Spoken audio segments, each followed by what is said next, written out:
Çok değerli canlar, Ege Türk Televizyonumuzun izleyicileri, saygı ve hürmetler sunuyoruz sizlere. Bugün Kaz Dağları'nın müstesna bir köşesi olan Cıngıllı Pınar'dan sazende arkadaşlarımla birlikte Geleneklerimiz, Göreneklerimiz programında Kaz Dağları'nın yaşanmış hikayelerinden birisini arz edeceğiz.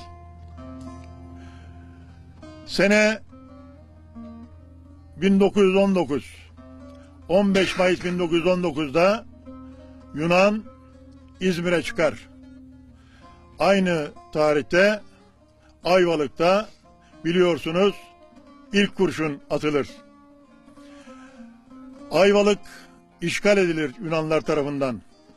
Fakat Kaz Dağları'nın bu müstesna köşesi Edremit'imiz bir yıl sonra işgal edilecektir. Bunun da nedeni Mondros mütarekesinden sonra yapılan boğazlarla ilgili bir anlaşmada silahsızlandırılmış bir bölgeye girmektedir Edremit'imiz. Ve de emperyalist güçler, Anadolu'yu paylaşıma karar vermiş güçler daha sonra karar vereceklerdir ve güzel Edremit'imizde Yunan'a işgal ettireceklerdir. İşte o işgal yıllarında geçer anlatacağımız hikaye. Zeybek nişanlı bir genç. Benim dedemin kardeşinin oğlu. 17 yaşında. Fatma'ya nişanlıdır Zeybek. Babasının bir koşumlu katırı vardır. Ve de çok iyi bakar o katırlara.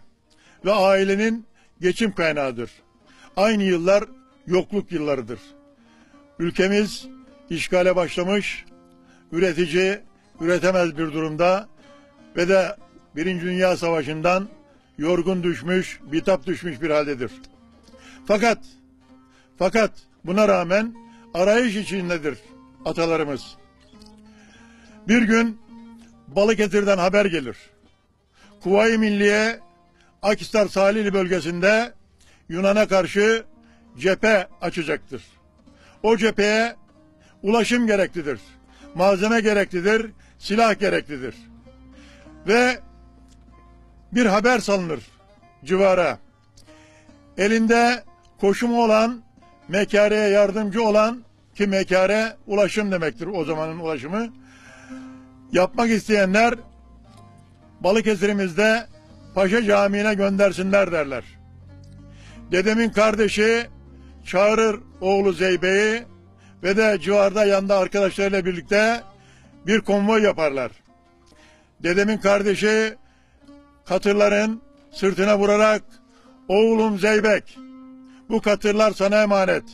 Ama vatan kurtuluşu olunca bunlar bir haberdir, hiçbir şeye yaramaz. Bu vatanın kurtulması lazım.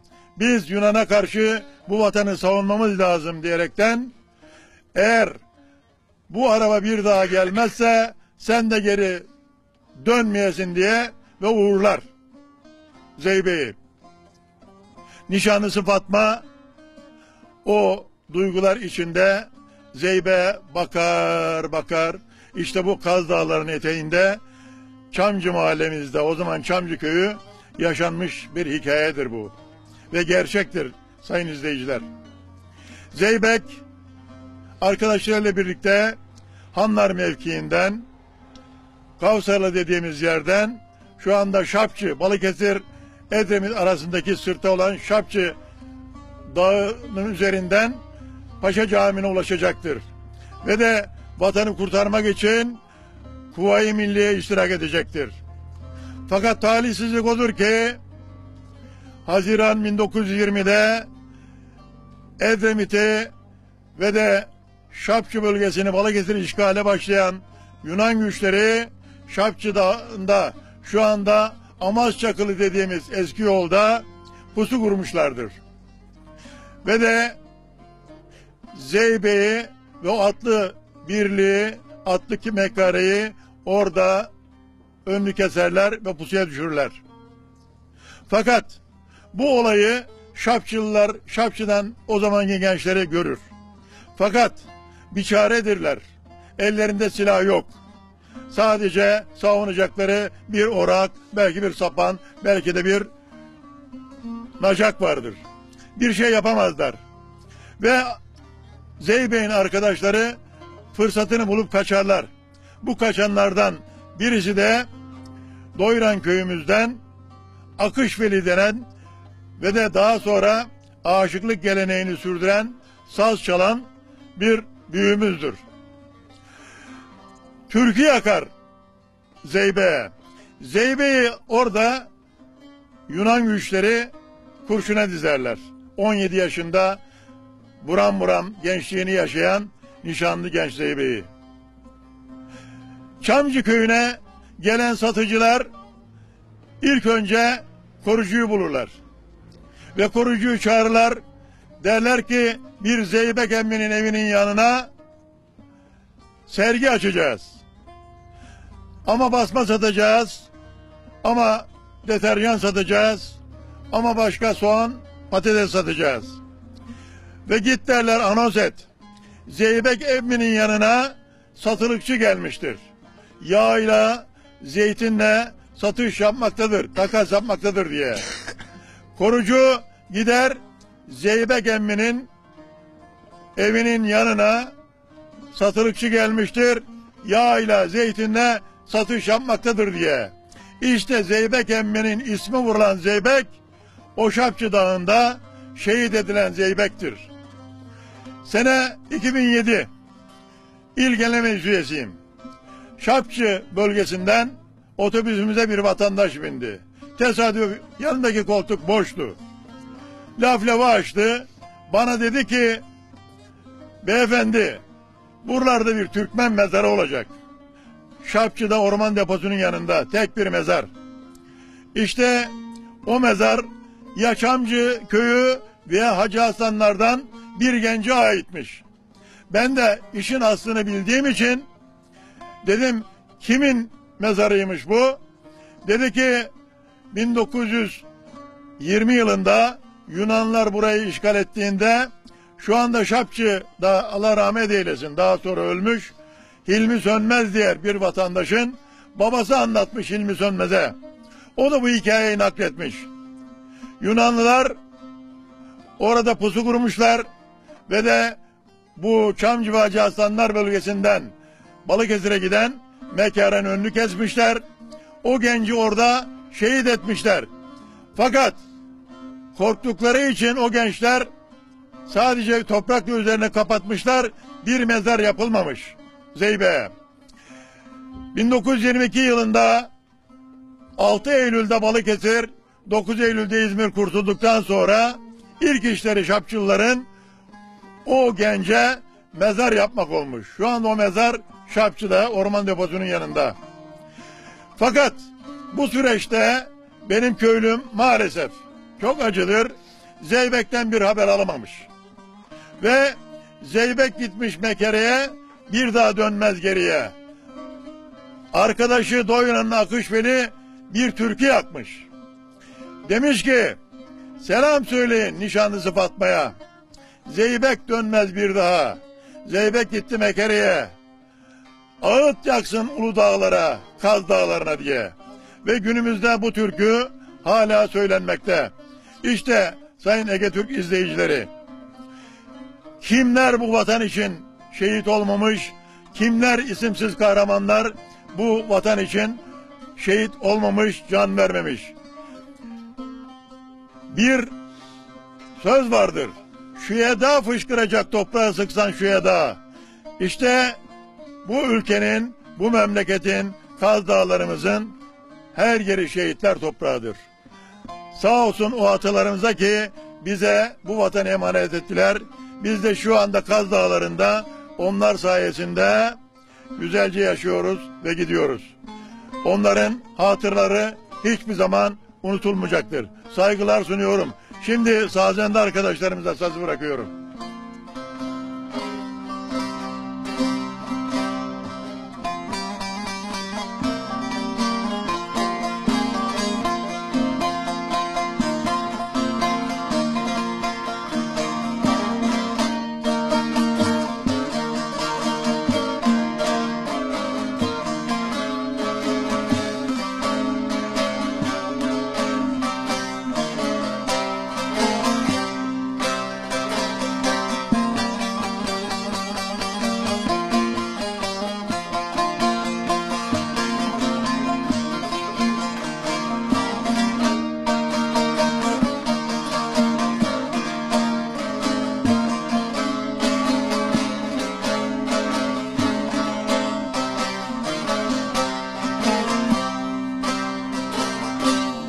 çoktur, hangisine yanayım? Derdim çoktur, hangisine yanayım? Yine tazelendi yürek yarası. Ben bu derde nereden derman bulayım? Meğer dost elinden olan çaresi. Efendim, efendim benim efendim, benim bu derdime derman efendim. Ben bu derde nereden derman bulayım? Meğer dost elinden olan çaresi. Efendim, efendim benim efendim, benim bu derdime derman efendim.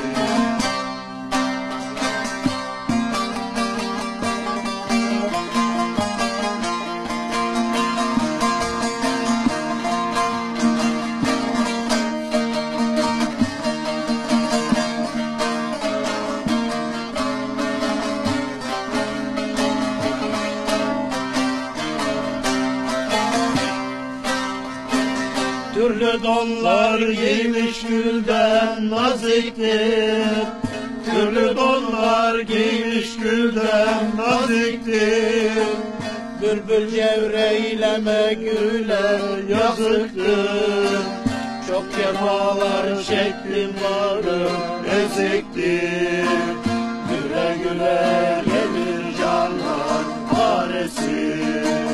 Efendim, efendim benim efendim, benim bu derdime derman efendim.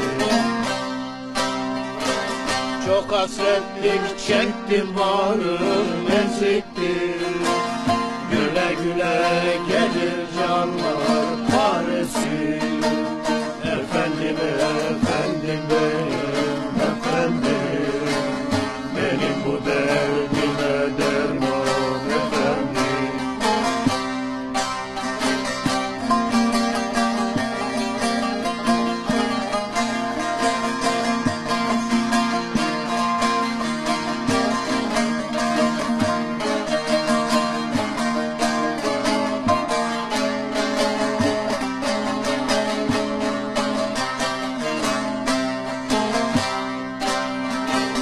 Bir sultanım katı yüksek uçarsın. Bir sultanım katı yüksek uçarsın. Selamsız sabahsız gelir geçersin. Aşkı muhabbetle niye kaçarsın? Böyle midir yolumuzun töresi? Efendim, efendim benim efendim, benim bu derdime derman efendim. Aşkı muhabbetle niye kaçarsın? Böyle midir yolumuzun töresi? Efendim, efendim benim efendim, benim bu derdime derman efendim.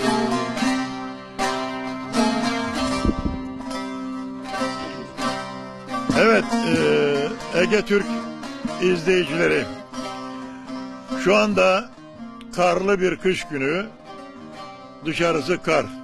Bu mütena Cıngılıpınar'da güzel bir yer. Böyle sazenlerimle beraber bir sohbet edelim dedik.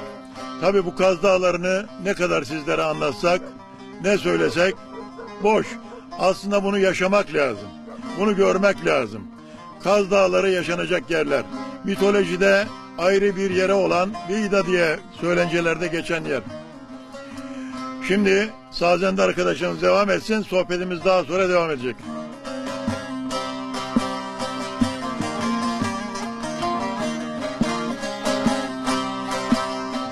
Şu dağların yükseğine erseler, şu dağların yükseğine erseler, lale sümbül mor menşeler selam. Lale sümbül mor menşeler selam.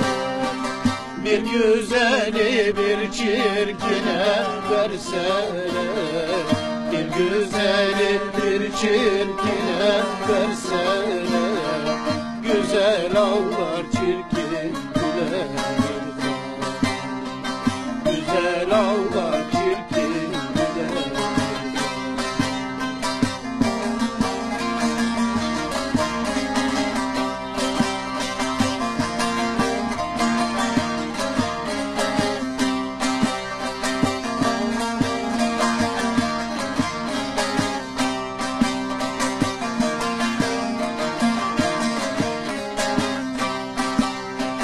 Dengine salalım şahini batı, dengine salarım şahini batı. Sevmeyen çeker mi sendeki, sevmeyen çeker mi sendeki. Garibin elinde bir kırık sazı, garibin elinde bir kırık sazı. Hak'tan sevdiğine çalar, Hak'tan sevdiğine çalar, Hak'tan sevdiğine çalar. Sayın izleyicilerimiz, gerçekten Kaz Dağları, namı değer Binpınarlı İda Dağları her tarafından ayrı bir güzellik fışkırır. Adım başı çeşmeler vardır, kaynaklar vardır. Güzelliklerini saymayla bitmez. Ve tarihi güzellikleri de, yaşanmışlıkları da bitmez. Ben size şimdi Sarı Kızım'ı anlatsam, Sarı Kız'ın babasını mı anlatsam, Zeus altarını mı anlatsam, Baba Kalesi'ni mi anlatsam, Adatepe köyünü mü anlatsam, Yeşil Yurtu'nu mu anlatsam, Güzelim Küçükkuyu'mu anlatsam, Altınoluk'unu mu anlatsam, Şahindere Kanyonu'nu mu anlatsam, Eybek Dağı'nı mı anlatsam, Eyben Dağı'nın eteklerindeki Tevşehir'i mi anlatsam, Truva'yla Tevşehir arasında irtibat görevi gören Dereli Kalesi'ni mi anlatsam, yoksa Tevşehir'inin öğrenimizde bulunan o sahil limanını mı anlatsam, sayabildiğin kadar kuzeyiyle, güneyiyle, üzerinde yaşayan doğal güzellikleriyle, insan yapısıyla, yörüğüyle, Türkmeniyle yaşanmışlığa değer bir beldedir Kaz Dağlarımız. Bunu anlatmakla bilmez. Evet, sözü sazenlerimle bırakıyorum.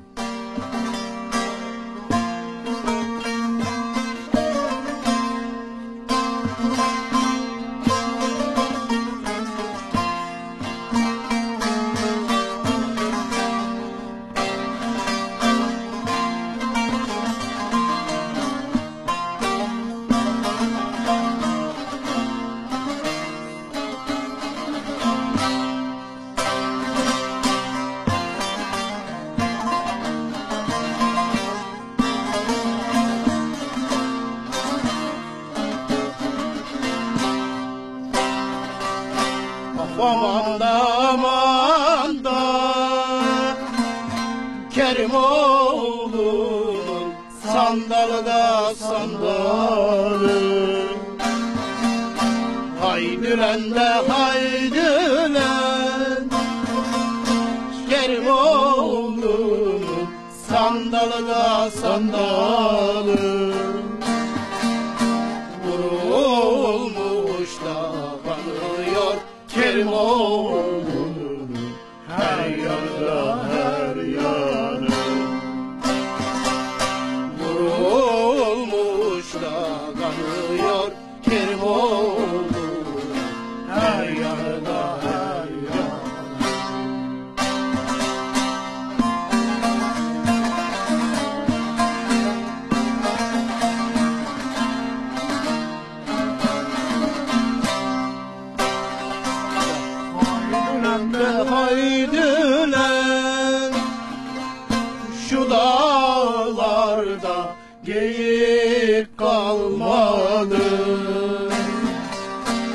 aman da aman da şu dağlarda yiğit kalmadı. Oyna ben de gör alalım, sen oyna, senden başka yiğit kalmadı. Oyna ben de gör alalım, sen oyna, senden başka yiğit kalmadı. Sevgili Ege Türk izleyicileri, bizler Türkmeniz. Türkmenler Alparslan'ın uç beyleri. Alparslan'ın 1071 yılında Anadolu'ya girişiyle birlikte ondan önce uç beyler olarak bu topraklara gelmişler. Dönem dönem bu göçler, buralardaki yerleşkeler devam etmiş. Daha sonra Balıkesir'imizde işte Karesi'nin kuruluşu. Osmanlı'yı kurmuşlar. Osman Gazi'nin oğlu Orhan Gazi zamanında Gelibolu Çanakkale Boğazı'nı karşı Trakya'ya geçmek için sallarla, gemilerle, biliyorsunuz kardeşi Süleyman Şah şu anda Bolayır'dadır mezarı. Gene bizimkiler, Türkmenler bu topraklarda yardımcı olmuşlar. Bu göçler devam ede dursun. Ulu Hakan, Fatih Sultan Mehmet İstanbul'u fethinden sonra 1460'lı yıllarda 63'te Midilli'deki o zaman yaşayan Voyvoda Körfez bölgesine ve Kaz Dağları'na burada yaşayanlara cefa etmeye başlamış. İşte haber salmışlar Fatih Sultan Mehmet'e. O da demiş ki kendi paşalarına sefer edesiniz Midilli'ye. Tez demiş bir hazırlık yapın. Şu anda Edremit'imizin Güre mıntıkasında bulunan Tophane mevkiinde ki Tuz İskelesi de geçer ismi, toplar dökülmüş. Ve de Paşa Sultan dediğimiz Paşa Dağı'nda Tıflı Paşa ve 66 pare kadırga yaptırmış. İşte o kadırga yapımında da biz Türkmenlerin bir kısmı, tahtacı Türkmenler bu topraklara gelmişler ve o kadırgaların yapımında yardımcı olmuşlar. Ve de Midilli işgal edilmiş bu suretle. O da ayrıca bir hikayedir. O Paşa Sultan'ın hikayesi. Şu anda gitseniz oralara hep tarih fışkırır, tarih. İzlemenizi tavsiye ederim. Kaz Dağı'na gelin, gelin misafir olun. Türkmen'e, yöreye, vatandaşlarımıza misafir olun. Sizi sevgiyle, muhabbetle misafir ederiz. Ve sizi güzellikle karşılarız. Bu yaşanmaya değer topraklar bu güzelliklerle her zaman anılacaktır. Evet, tekrar sazenlerine bırakıyorum.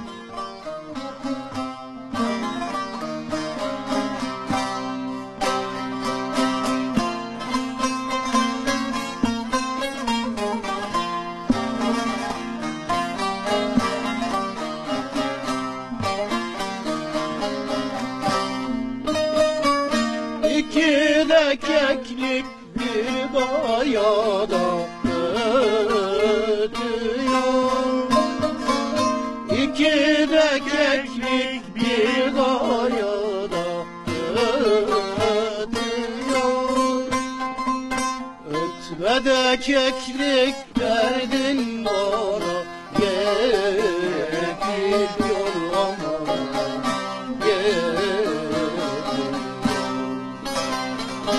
ötme de keklik derdin bana yetiyor aman yetiyor. Anasına karada haber gidiyor. Anasına karada haber gidiyor. Yazması oyalı, kumbrası boyalı, yar benim aman, yar benim. Uzun da geceler yar boynuna sar benim aman, sar benim.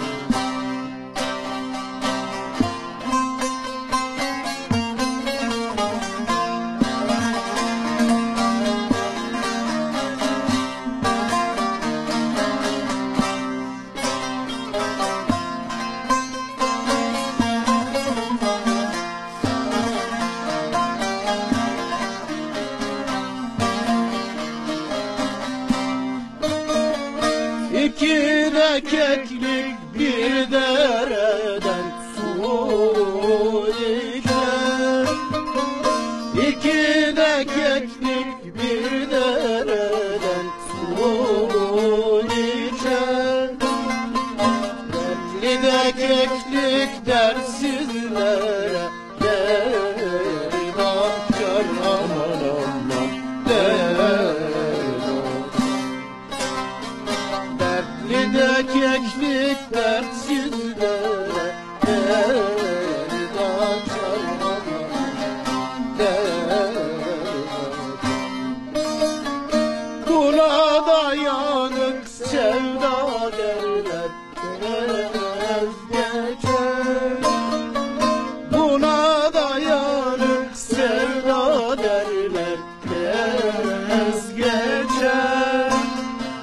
Yazması oyalı, tundurası boyalı, yar benim aman yar benim. Uzun da geceler yar boynuma sar benim aman sar. Can Ege Türk izleyicileri, düşünün bir sefer, böyle bir diyar var mıdır? Dağlarından bal, ovalarından yağ akan bir diyar. İşte Kaz Dağları ve Körfezimizdir burası. Edremit'ten Ayvalık'a kadar. Madra'yı da ayırmıyoruz. Tabi bir tarafta Kaz Dağımız, bir tarafta Madra, ortada güzel bir ovamız. Mümbüt ova. İnsan eksen biter derler, bir atalar tabir vardır. Homeros, tarihçi, ünlü tarihçi mitolojide Truva hikayelerini, Truva savaşlarını anlatır. Ve orada bir tabir geçer. Der ki, eski Yunan kralları İda Dağı'nın arısının balıyla ve de Girit adasında yetişen keçinin sütüyle besler kendi prenslerini, prenseslerini. Ve gerçekten oksijeniyle yaşanmış, güzel havasıyla yaşamaya değer bir diyardır. Ayrıca yağımız ve zeytinimiz.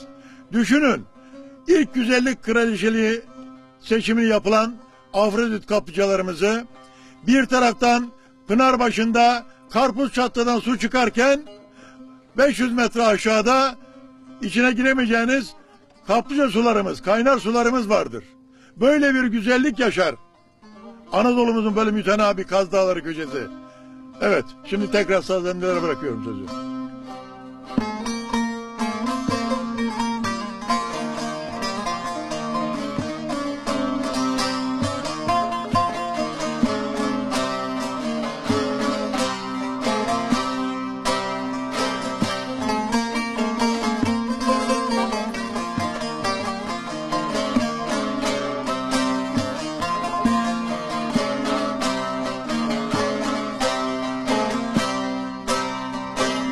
Denizin dibinde haçam, demirden evler, Akgerdan altında aman, çiftedir benler.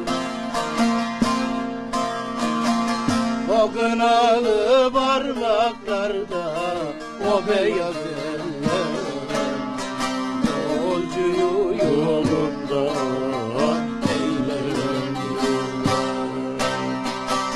dalga dalga dalga dalga dalgalanıyor. Haçamı görenler sevdalanıyor.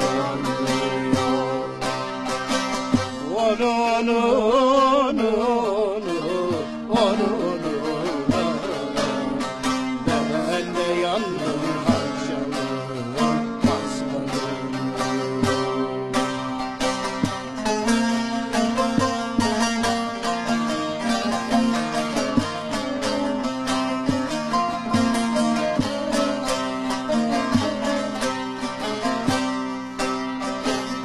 Yüce dağ başına haçam ekin ekilmez, yağmur yağmayınca kökü söndürülmez. Ellerin köyünde haçam bakır çekilmez, doldur ağları.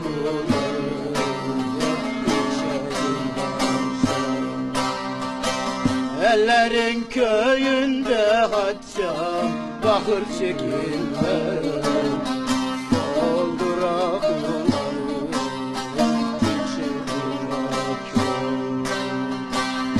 Alçaklara karlar yağmur, üşümedin ki sen bu işin sonunu düşünmedin. Alçaklara karlar yağmur, yükseklere vur. Gel sarılalım, açalım cebelliğe. Sizlere Sivri'yi mi anlatsam? Sizlere Eybek Dağı'nın hikayesini mi anlatsam? Sizlere Eybek'in eteğindeki Kapanca'yı mı anlatsam? Sizlere Kavaklar köyümüzün altındaki Garip Dede'yi mi anlatsam? Sizlere Kandil akımını anlatsam? Sizlere Kır Yaylası'nı mı anlatsam? Sizlere bu dağların eteğindeki Türkmen'in, Yörük'ün, Göçerlerin hikayesini mi anlatsam? Size Hasan Boğuldu'nun hikayesini mi anlatsam? Dolu dolu yaşayacağınız bir yer. Ve hikayelerle inşallah zamanımız olacak ileride bu hikayeleri size nakledeceğiz. Eybek'in hikayesini anlatacağız. Kapanca'nın hikayesini anlatacağız. Çanlı babamızın hikayesini anlatacağız. İlk bu toprakları Selçuklu zamanında işgal eden Yusuf Sinan ve Tayleli komutanların yaptığı muharebeleri anlatacağız. O Çanlı Baba'da yaşayan o Zat-ı Muhterem ulunun nasıl merkebine heybesini koyup da Edremit'e gönderdiğini ve alışveriş edip geldiğini hikaye edeceğiz sizlere. Tep şehrinden Truva muharebelerinde giden yardımların hikayelerini anlatacağız sizlere. Ve dağımızın kuzeyleri de çok zengindir. Güneyden kuzeye uzanır bir Kaz Dağları silsilesi ve de ayrı güzellikler saklıdır. Eğri suyla, Sarıotu'yla, Atkaya'sıyla, sayabildiğin kadar isimlerle yaşanmaya, görmeye değer yerlerdir. Zaten televizyonumuzda izliyorsunuz. Bizim dağlara yapılan yürüyüşleri zaman zaman arkadaşlarımız size izlettiriyorlar. Ve gerçekten çığ gibi de büyüyor bu yürüyüş kafileleri. Herkes merak içinde. Sizler de sayın izleyicilerimiz Kaz Dağları'na bekliyoruz. Evet, sazenlerime bırakıyorum.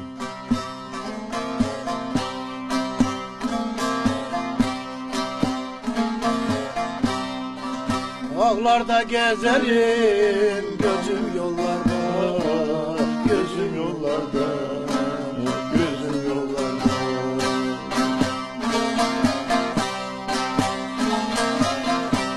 Beni boş yerlere anlatma Ali, hünkârım Ali. Değirmenler döner de gözüm yaşına, gözüm yaşına, gözüm yaşına.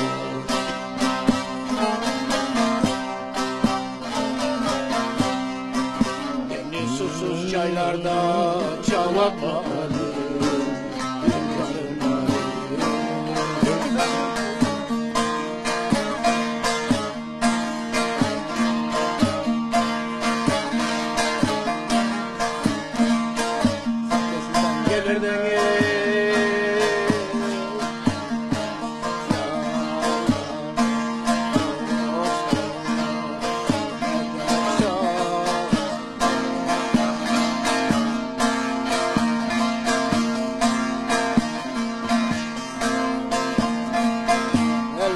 Gerisini yüke tutarlar, elmanın gerisini yüke tutarlar. Çörün ufağını yamana atarlar, çörün ufağını yamana atarlar. Kızın gelini aman aman, bir mi tutarlar, bir mi de tutarlar. Hünkârım beyim aman, sultanım canım aman. Dönüver uzun boylum, meydan senindir, meydan senindir. Bana geleydin, ölür mü acımdan? Bana geleydin, ölür mü acımdan? Öğütler mi aldın anandan bacından?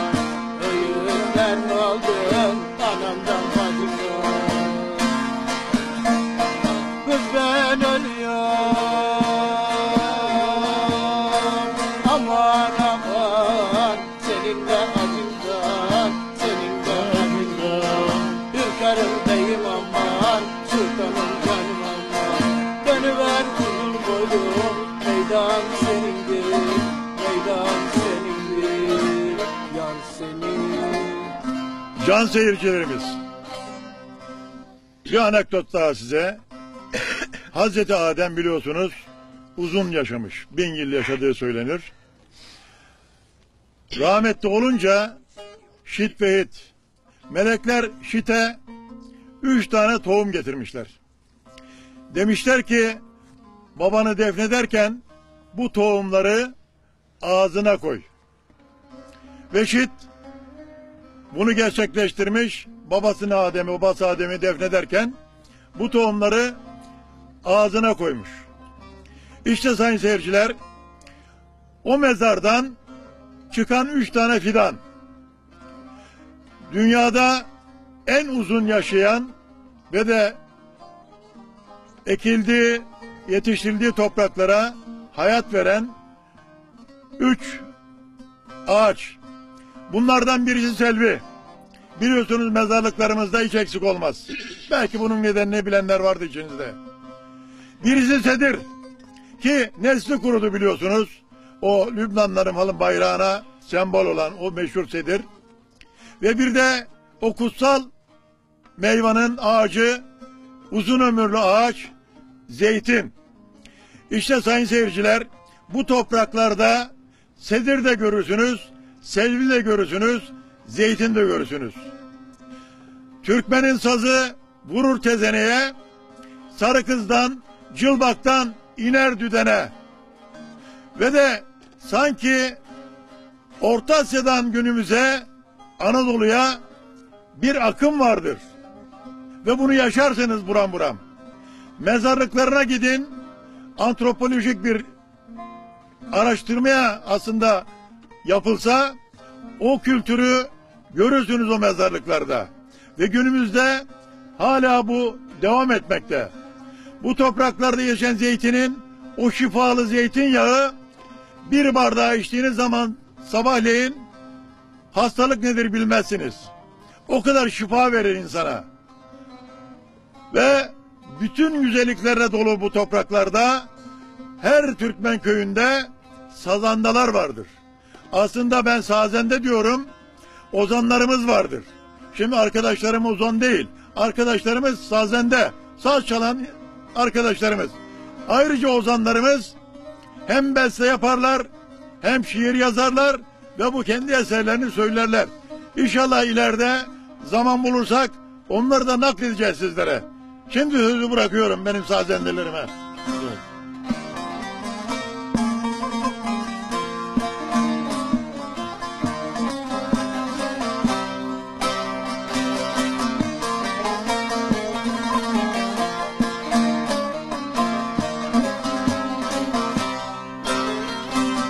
Öbür dağı birbirine ulan, öbür dağı birbirine ulan. Altın yüzük parmağında dolanır gelin dolanır. Altın yüzük parmağında dolanır gelin dolanır. Burnun mu büyüdü gelin oğlan, burnun mu büyüdü gelin oğlan. Ben yandım sen değil misin, gelin sen misin?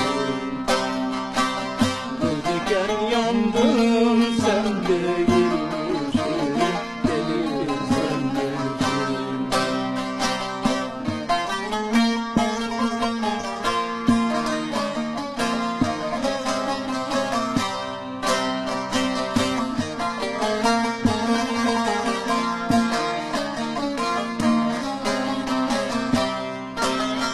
Ben bilemedim yaylanızın yolunu, bilemedim yaylanızın yolunu. Saçınızı bağlasınlar kolumu, gelin kolumu. Saçın uzun bağlasınlar kolumu, gelin kolumu. Eğer anan seni bana vermezse, eğer anan seni bana vermezse, yemin ettim keseceğim yolunu, gelin yolunu. Yemin ettim keseceğim yolunu, gelin yolunu. Programımız devam edecek. Bu son değil. Kaz Dağları anlatmakla bitmez. Biz fırsat bulduğumuz sürece Kaz Dağlarımızı ve onun eteklerinde yaşayan Türkmenleri ve Yörükleri, vatandaşlarımızı tanıtmaya size devam edeceğiz. Ayrıca Kaz Dağlarımızın hikayeleri de bitmez. Üzerinde geçenlerin hikayeleri de bitmez. Onları da size anlatmaya devam edeceğiz. Bu akşam, bugün sizlere hoşça kalın derken, saygı ve hürmetlerimizi de sunarken ben arkadaşlarımı size tanıtmak istiyorum. Ali Şimşek, Saygın Şimşek'in babasıdır. Kendisi bize eşlik etti. Teşekkür ediyoruz. Mehmet Gel arkadaşımız aynı zamanda ozandır. O bizim Karacaoğlan'ımızdır. Hep o Toroslarda değil. Kaz Dağları'nın da Karacaoğlan'ı. Bakmayın böyle ufak tefek olduğuna. Yüreği çok merttir ve de güzel söyler, çalar söyler ve üretici bir arkadaşımızdır. Saygın, genç bir arkadaşımız Saygın Şimşek. O da bu yola yeni başladı. İnşallah ileride daha güzel ürünlerle, daha güzel bestelerle onunla beraber olacağız. Çalıp söyleyeceğiz. Ve de sizlere tekrar saygı hürmetlerimizle iyi günler, iyi akşamlar diliyoruz.